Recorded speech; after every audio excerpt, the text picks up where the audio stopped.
I retired 2 years ago at the age of 65. It used to be automatic, but surgeons in the NHS retired at 65. In fact, that has now stopped, and I could have gone on longer. I'd always intended to go on longer, but for a variety of reasons, and partly as I had a sort of temper tantrum and threw my toys out of my pram, I retired 2 years ago. And then immediately realized I was actually quite horrified by the thought I might be alive for another 20 years. And what was I going to do with it? Most people would say I was, what they'd call me a workaholic, I suppose, a driven person. And for most of from the age of 30 years old onwards, I was a surgeon and a doctor. And although the work was often terribly stressful, I never had to worry about what I was going to do next day. And I was appalled. And we all have stories of old surgeons who can't stop or haunt their hospitals. And I became a surgeon out of a well-developed sense of self-importance and wanting to be important. And the idea of declining into obscurity was rather alarming. But above all, I just love using my hands. I don't know where it comes from.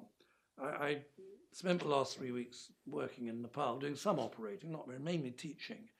And the thing I enjoyed most coming back yesterday was immediately getting into my workshop and starting to make things, build things, even just housework and cleaning things. I find appealing. So I bought this cottage on a sort of whim, a sort of impulse buying, almost 3 years ago now, 2.5 years ago. It was completely derelict. An old man had lived here for 50 years. Because there's no road access, for 50 years of rubbish he'd thrown into the garden. So it was sort of archaeological, the strata of rubbish in the surrounding garden. I mean, it's appalling, really. So it took me almost a year just to clear the site. And of course, there's no road access, so I had to hire a barge and hire 2 enormous skips. And there must have been tons and tons of rubbish. And the idea is, in theory, at least I'll have a workshop here and maybe I'll move out of London eventually. But it really was just to give me something to do. And it's a very beautiful spot. I mean, and everybody comes here, says what a remarkable place it is. And the place was in complete dilapidation. The trouble with that was it attracted all the local vandals once the old man had died and the place was empty. So there's been a constant sort of running battle between myself and it must be some local youths who smashed all the windows I made myself and smashed the roof lights I put in. But at the moment I'm winning, and they haven't vandalized the place recently.